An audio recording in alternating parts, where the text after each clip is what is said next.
السلام علیکم دوستو، تو کیسے ہیں آپ سب؟ امید ہے آپ سب خیریت سے ہوں گے۔ دوستو، آج ہم بات کریں گے تاریخ اسلامی کے ایک اور بہادر، رحم دل اور سخی جنگجو جو فاتح بیت المقدس کے نام سے بھی جانے جاتے ہیں، سلطان صلاح الدین ایوبی۔ دوستو، سلطان صلاح الدین ایوبی صلیبی طاقتوں کو کچلنے اور یروشلم کے شہر کو اپنے پنجے سے آزاد کرانے والے پوری تاریخ اسلامی میں مشہور رہنما گزرے ہیں۔ دوستو، صلاح الدین ایوبی جو کہ مغرب میں صلاح الدین کے نام سے بھی مشہور ہیں، وہ 12ویں صدی کے دوران ایک باہمت اور شاندار مسلمان رہنما تھے۔ مذہب میں ان کی مضبوط بنیاد اور بنیادی اقتدار اسلامی مقصد کے ساتھ وابستگی کا باعث بنے، اور اسی وابستگی نے ان کو مسلمانوں کے لیے عظیم کام کرنے کے قابل بنایا۔ دوستو، سلطان صلاح الدین ایوبی عراق کے شہر تقریت میں 1137 میں پیدا ہوئے۔ فلکیات، ریاضی اور قانون کے ساتھ ساتھ قرآن کی تعلیمات کا مطالعہ کیا۔ انہوں نے ایک نوجوان کی حیثیت سے فوج میں شمولیت اختیار کی، اور ان کی عمدہ تربیت ان کے چچا اسد الدین نے کی، جو زگند خاندان کے کمانڈر تھے۔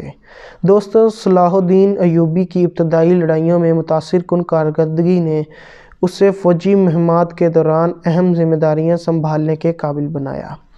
دوستو، ایک سپاہی سے لے کر مصر اور شام کے بادشاہ تک ان کا عروج چالاکی سے سر انجام پانے والے دونوں ہتھ کنڈوں اور سود مند حالات کا نتیجہ تھا۔ پہلے وہ مصر میں کلیدی عہدوں پر فائز ہوئے۔ شام میں اس وقت زگنتس کی حکومت تھی۔ جب زگند حکمران غیر متوقع طور پر فوت ہو گیا تو ایک کم عمر جانشین چھوڑ کر شام پر قبضہ کرنے کے لیے صلاح الدین کے لیے راستہ صاف کر دیا گیا۔ سلطان صلاح الدین ایوبی نے اپنے دور حکومت میں فکری اور شہری کامیابیوں کی جستجو میں کئی اسکول، ہسپتال اور مدارس تعمیر کروائے۔ دوستو، مصر اور شام متحد ہو کر سلطان صلاح الدین ایوبی کی ایوبی سلطنت بنی۔ سب سے بڑھ کر یہ کہ انہوں نے یروشلم کو کامیابی سے دوبارہ فتح کیا اور صلیبیوں کے خلاف کایا پلٹ دی، اور مسلم اور مغربی تاریخ دونوں کے مبالغے میں اپنا نام کمایا۔ دوستو، سلطان صلاح الدین صلیبیوں کو پسپا کرنے اور یروشلم کو دوبارہ فتح کرنے کے لیے سب سے زیادہ مشہور ہیں۔ انہوں نے جولائی 1187 میں حطین کی جنگ، جو کہ ایک فیصلہ کن جنگ تھی، صلیبیوں کی بڑی تعداد کو شکست دی، اور بیت المقدس جاتے ہوئے سلطان صلاح الدین ایوبی نے ہر صلیبی شہر کو فتح کیا۔ محاصرے کے دوران اسی سال اکتوبر میں یروشلم کو ان کے حوالے کر دیا گیا۔ یروشلم کو واپس جیتنے کے لیے صلیبیوں کی طرف سے بعد میں کوششوں کی مزاحمت کی گئی، جب تک کہ وہ ہار نہ مان لیں۔ اگرچہ کوئی صلاح الدین کو صلیبی قوموں میں نفرت کی توقع کرتا ہوگا، لیکن وہ قرون وسطی کی اسلامی دنیا کی معزز ترین مسلم شخصیات میں سے ایک تھے۔ دوستو، جب عیسائیوں نے پہلی صلیبی جنگ کے دوران یروشلم کو زیر کیا تو انہوں نے بڑے پیمانے پر یہ مظالم اور قتل و غارت کی، جس سے خون خرابہ پیدا ہو گیا، جسے ریمنڈ آف ایگلس کے الفاظ میں کچھ یوں کہا گیا کہ قتل عام اتنا وسیع تھا کہ صلیبیوں نے گھٹنوں تک خون میں لگام لگا دی۔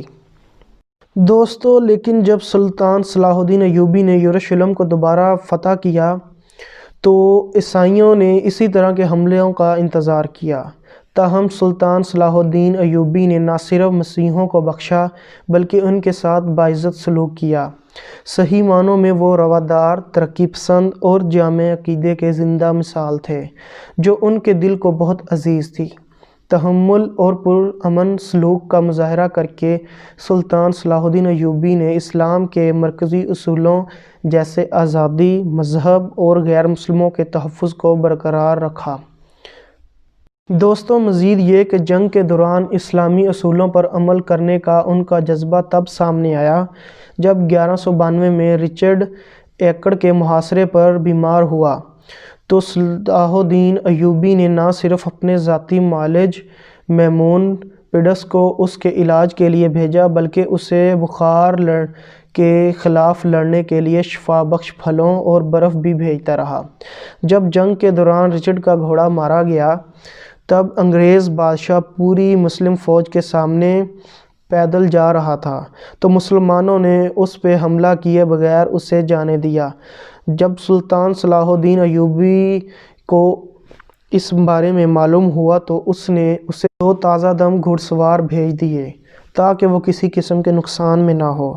گمشدہ تاریخ میں مائیکل ہیملٹن مورگن نے لکھا، فرانسیسی مورخ رینے گرویسٹ کے مطابق یہ بھی اتنا ہی سچ ہے کہ صلاح الدین کی سخاوت، اس کا تقویٰ، جنونیت سے عاری آزادی اور دربارداری کا وہ پھول جو ہمارے پرانے تاریخ دانوں کا نمونہ رہا تھا، اس سے اسلامی زمینوں کے مقابلے میں بے تکلفی شام میں کم مقبولیت حاصل نہیں کی۔